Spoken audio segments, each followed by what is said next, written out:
Hello and welcome to my first video in the Grand Tour series. Now, it was customary during 18th century England for aspiring artists and members of the English aristocracy to embark on what was called a Grand Tour, which essentially entailed taking a ship across the English Channel, arriving in France, taking a horse-drawn carriage into Paris with a tour guide, where they would then immerse themselves in the histories and cultures of their neighbours so that they could synthesize all of this information and become better artists. Now, it's my hope in this series to become your tour guide through the history of chess. We're going to start with the pre-romantics, move through the romantic movement, and so on, all the way up to modern day. I'm going to show you example games from the great masters so that you can synthesize their ideas, understand how developments in thought occurred from century to century, and hopefully improve your chess game. So we're going to start with Gioachino Greco today. He was one of the best pre-Morphy players to have ever lived, or at least to have ever recorded his games. He was one of the first people to record a lot of his games in manuscripts. Most of the games here today, there are 10 in total, were recorded as having been played in 1620. Now, we don't know the names of Gioachino's opponents, but we can see that some of the basic opening principles which I explored in this video here were already in play as early as the 17th century, which is quite incredible.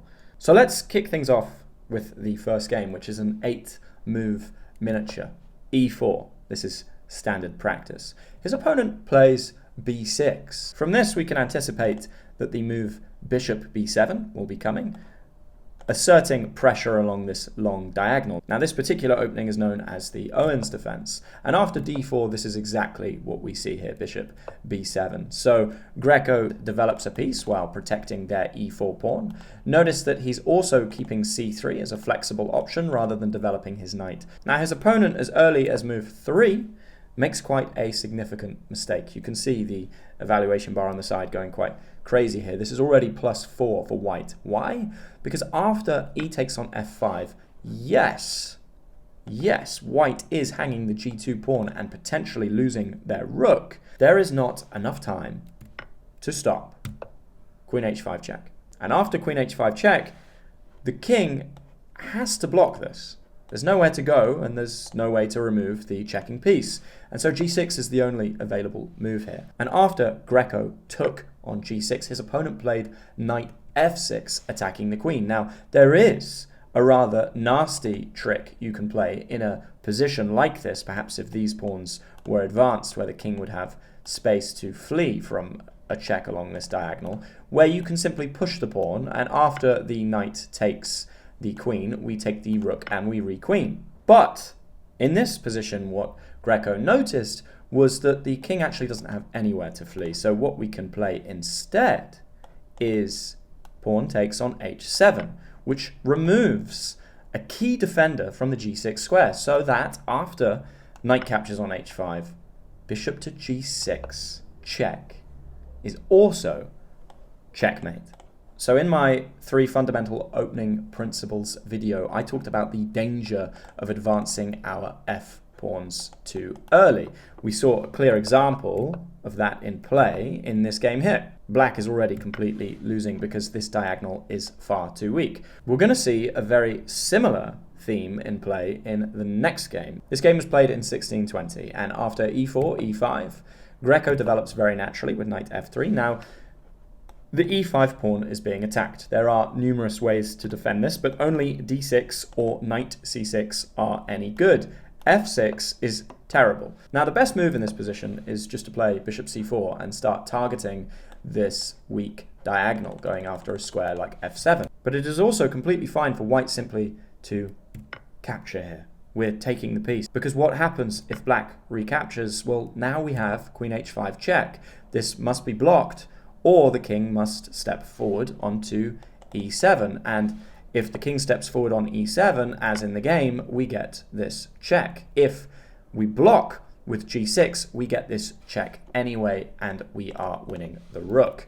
That's not how the game continued. The game continued with king e7, and Greco took on e5, checking his opponent's king. Now bishop c4 comes with another nasty check, forcing the king out, and now simply queen f5 check, and after king h6, d4 check, because the bishop's line of attack is revealed here, proves completely devastating. You could interpose with the queen, or you could interpose with g5. g5 is obviously the slightly better move because you're not giving up your queen right away, but after h4, we're attacking this square immediately, and after king g7, queen f7, forcing the king back to h6, we can now play pawn takes on g5, and this is now made. Every available square is covered, and the king is checked multiple times.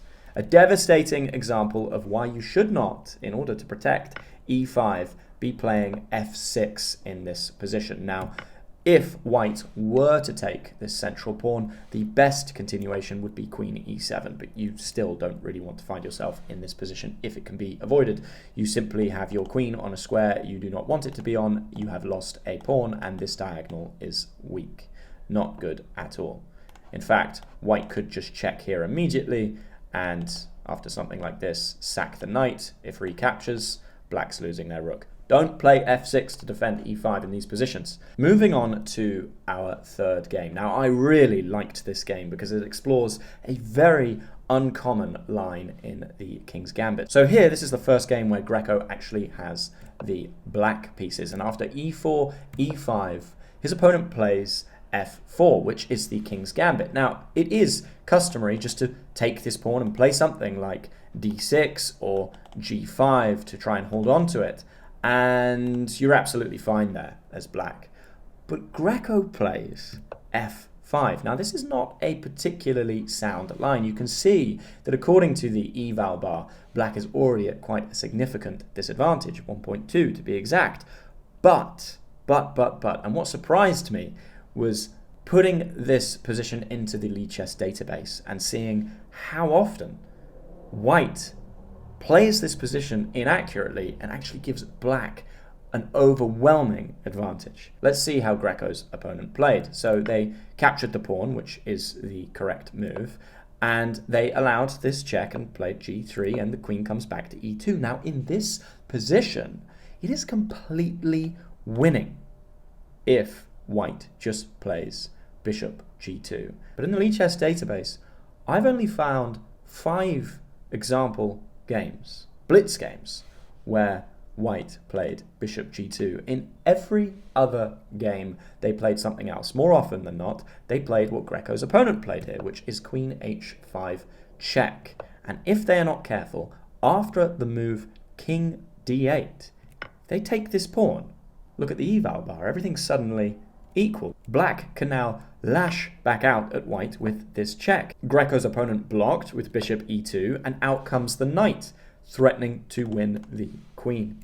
After the queen retreats to f3, Greco takes more space in the center, freeing up his pieces to come into the game, his bishops to be exact, and now Greco plays h5. Now, this setup is normally seen reflected on the opposite side of the board in the King's Gambit, this idea of pushing the g-pawn to hold on to the f-pawn. Usually it's black's pawn on f4, and black is pushing g5 to hold on to this pawn. We see this kind of inverted in this particular line.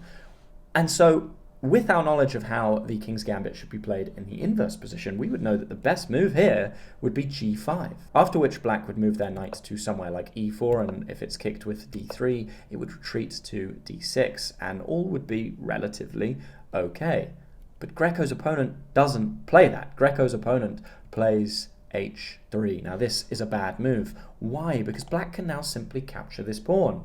If recaptures, we're taking the rook, and the queen is undeveloping back to the corner of the board. This is exactly what we see in the game. The pawn captures, and after recaptures, rook takes. The queen is now far less active and on a bit of an awkward square, and it's black that's suddenly controlling the center, and it's their turn to move. So now we come in with the queen check, or I should say Greco comes in with the queen check on g3, and the king moves on over to d1. So now both sides have lost castling rights. And after knight takes on g4, Greco's opponent makes quite an awful mistake by going after this pawn on d5. The check is very simply parried by Greco with a move like bishop d7.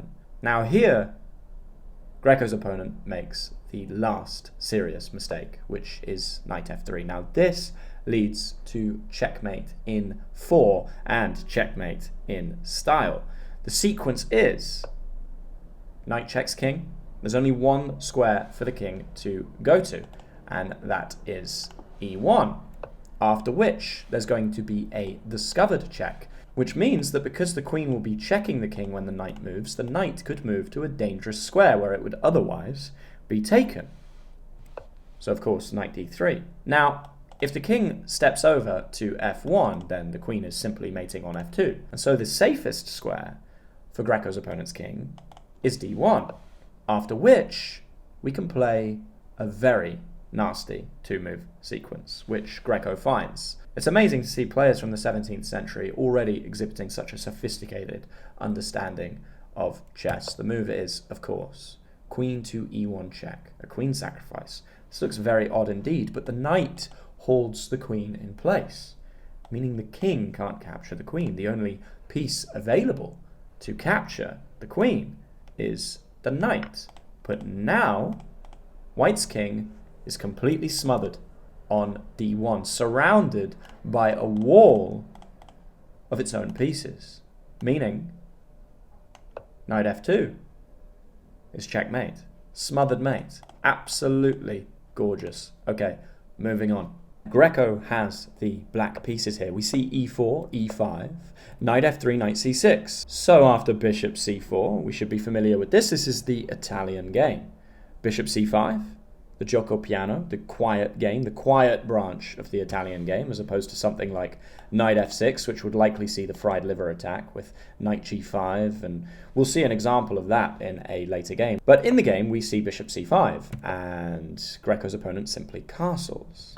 Knight f6, good, solid, developing move, rook e1, and castles. Now Greco's opponent plays c3, preparing a break in the center, and Greco plays a move that's actually not very good. White could easily take a lot of space on the queen side here with a move like b4. The black bishop would have to drop back to b6. d4 is also a very good move, because after black captures, which Greco does, black is now simply lost. After c takes on d4, the bishop must drop back, and after e5, this is just chaos on black's side of the board. Black's pieces have no good squares to go to, and after something like this, the knight has to give itself up or come back here, and the king side is ripped open. This is just sheer chaos.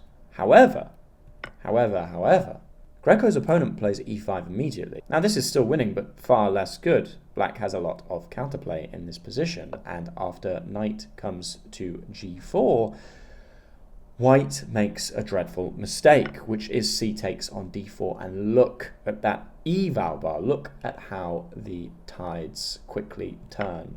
We can simply capture this piece with our knight, and after captures, go after these weak pawns on the white king side, just as Greco does. Now after knight f3, again, we see an example of smothered mate. It doesn't matter which piece White captures back with here. The knight will be coming to f2 and checkmating the enemy king behind its own piece. In the game, the knight took, but it is exactly the same if back here White takes with the rook. The knight still comes to f2 and White's king is completely smothered. Okay, game 5 sees Greco again with the white pieces in another king's gambit, e4, e5, f4, and his opponent accepts the gambit. Now, bishop c4 is the old way of playing the king's gambit. Now it is much more common, rather than bishop c4, to play knight f3, protecting against this check on h4.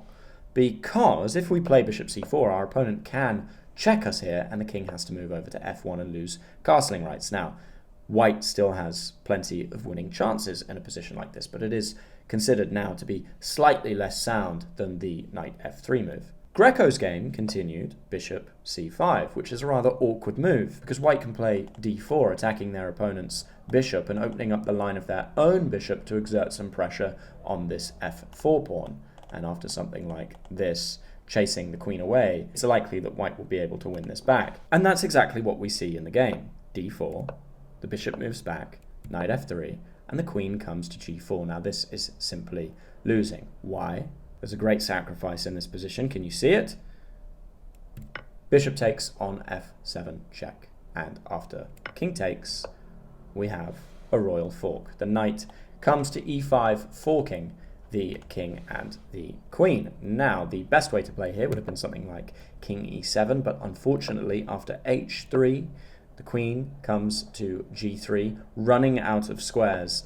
And now, after knight c3 and king takes the bishop, which is the best engine move, we see knight to e2, and the queen has no safe squares left.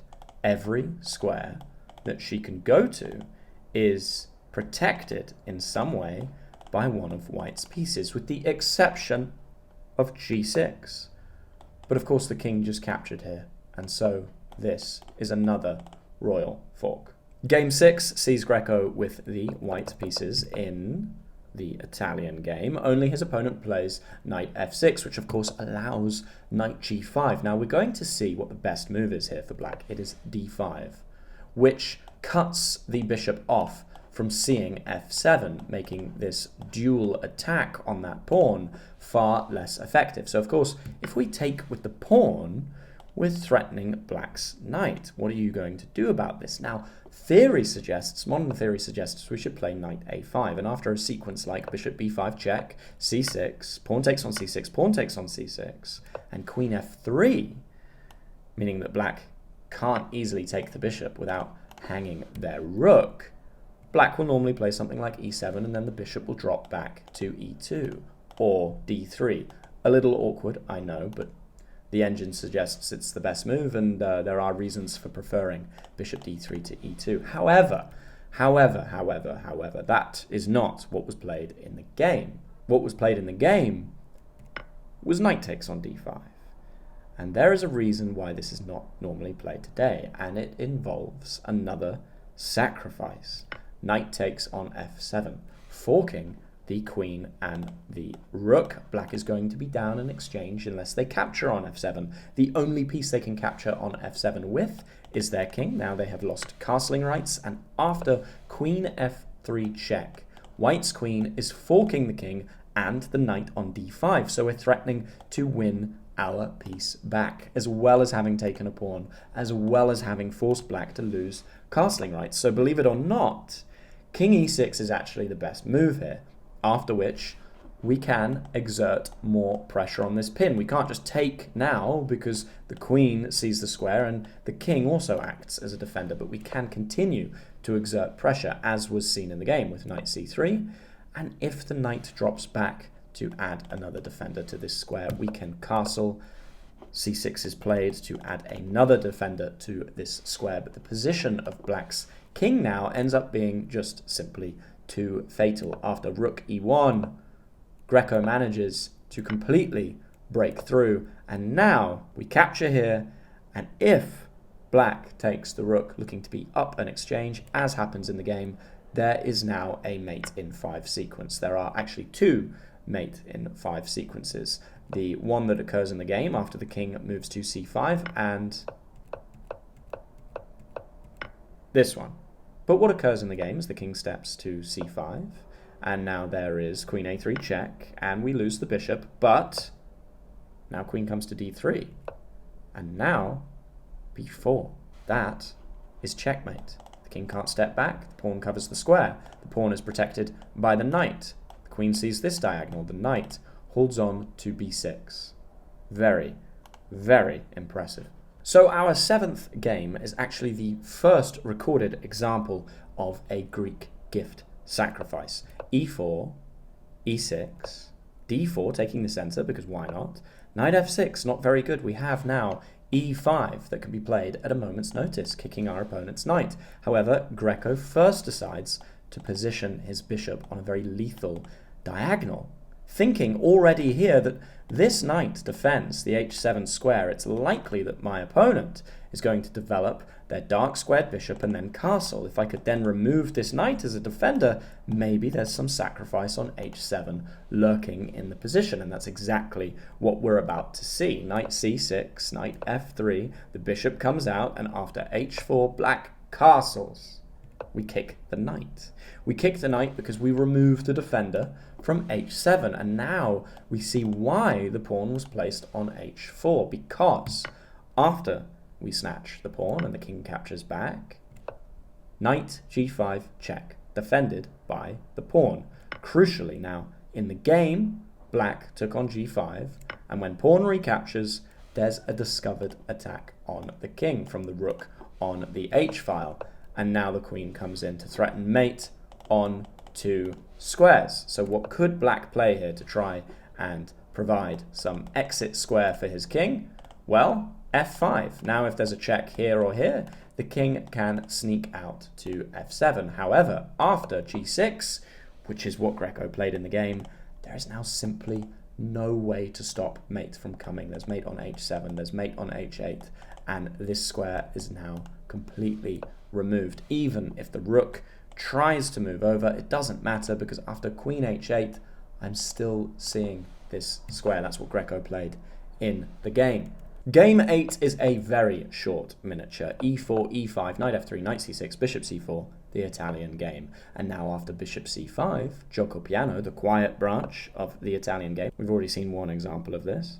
Greco now plays c3 with an idea of making an eventual break on d4. His opponent plays knight f6. Now you'll see white is just exerting enormous pressure in the center here. Now this pawn does appear to be hanging, but black must fix the problem of their bishop being attacked here. So the bishop drops back, and now after white captures here, black can't easily recapture with their knight because it's defended by the knight on f3, so they must move their f6 knight. Where's it going? Well, this looks very attractive because the piece is hanging. However, after queen d5, there's this battery on f7, and I'm picking up the knight. There's no way to defend against both. If you castle, protecting this square, I'm picking up the knight. And after a simple bishop d3, I've already got pressure along here.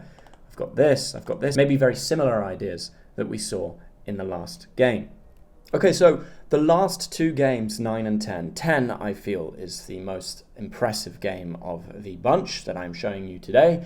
And 9 is actually an example of Greco playing very poorly indeed. And I think perhaps confusing lines. I don't know, maybe there was some drink involved or something. e4, e5, f4, the king's gambit. We're familiar with this. We know that taking is a perfectly acceptable line here. Greco actually plays what is now the popular manner of playing in this particular game. He plays knight f3. His opponent plays h6, preparing g5 to try and hang on to this pawn. Now Greco played bishop c4 here, and after his opponent played g5, solidifying the center, Greco played h4, looking to capture on g5, and after black captures back, winning the rook. Now here, the correct idea from black is to play bishop to g7. His opponent plays f6. Now this does not work. Why? Because there is a knight sacrifice idea here. And if you capture, I'm coming in with my queen and my bishop are going to cut your king into pieces and win the game. But Greco makes quite a bad mistake here by taking on g5 and sacrificing the knight this way. The problem is that, fine, after f takes g5, it's the same thing. The queen comes in here, and we'll see how devastating this can be. But after h takes g5, there's simply nothing here in this position. I can't capture like this without hanging my rook, and now black just has this very solid structure. There is no queen h5 check because the rook covers this square, and I'm simply down a piece. So sacking the knight on g5 actually was a rather terrible and unusual move for Greco to have played. However, his opponent unfortunately did capture back with the f-pawn, overlooking queen h5 check, and after king e7 and queen f7 check, the king comes out to d6, and now there is a very simple checkmate in 2 moves. The bishop holds f7, and the queen holds the rest. Now, I found this last game in the series to be particularly impressive. Greco has the white pieces e4, e5, knight f3, knight c6, bishop c4, the Italian game. Bishop c5, again, another example of the Gioco piano. c3, looking after the center, preparing a d4 break. His opponent plays knight f6, and now d4, breaking in the center immediately, and after captures, bishop b4 check. You don't have to go back to b6 because there's now no pawn on c3, so black can get this check in. Greco calmly interposes and develops a piece with knight c3. So black's knight can freely capture on e4, exerting even more pressure on this knight and perhaps winning a lot of material, maybe white's rook down in the corner here. But after castles, knight takes, pawn takes, and bishop takes, threatening the rook down on a1, Greco calmly plays queen b3, exerting maximum pressure on this f7 pawn. Now the best move here would have been d5, blocking the bishop's view of the f7 square and also allowing black's bishop to come to e6. But this is where Greco's opponent got very greedy and took on d4. Now bishop takes on f7 comes with check, and the king must move over to a square like f8, and the other bishop comes in, attacking black's queen. So the bishop drops back to f6, unable to take the rook yet, because otherwise black's queen would be completely trapped due to the position of the light squared bishop on f7 as well. After this, Greco solves the problem of his rook, swinging it to e1 and exerting even more pressure on black's position here. Greco's opponent blocks the view of this rook by swinging their knight back to e7, but the bishop now drops back, threatening mate with the queen on f7. So this diagonal must now be blocked in some way, either with g6 or knight to g6. Now, if g6, we simply take the bishop, the knight is still pinned to the queen, and the rook is falling. This is, according to the engine, checkmate in 10, or at the very least, a tremendous loss of material. So Greco's opponent plays knight g6 instead, but now Greco sees that he can rekindle the mating threat on f7 by calmly advancing the knight to e5. Why can't the bishop take? Because then the queen would fall. So this threat is alive again. So black is going to have to do something about this threat, and Greco's opponent takes with the knight. But now the rook can calmly recapture the piece, because again, if black takes, you're not just hanging a queen, you're hanging mate on f7 after g6, attempting to block the view of this bishop and disrupt the threat of queen f7 mate. Greco checks, and now the bishop must interpose, so the bishop drops back to h6. After which Greco brutally reignites the threat of mate on f7. What happened in the game is black took the rook and mate on f7. Another option here would have included king to e8, but now we have mate on f7 anyway, with the queen being held in with the rook. The very last resource would have been queen f6, giving up the queen, but even here there is still mate in 3, 2, 1. I hope you enjoyed today's video. Let me know in the comments what you thought Greco's most exciting game was and why. And as always, I will see you in the next one. Take care.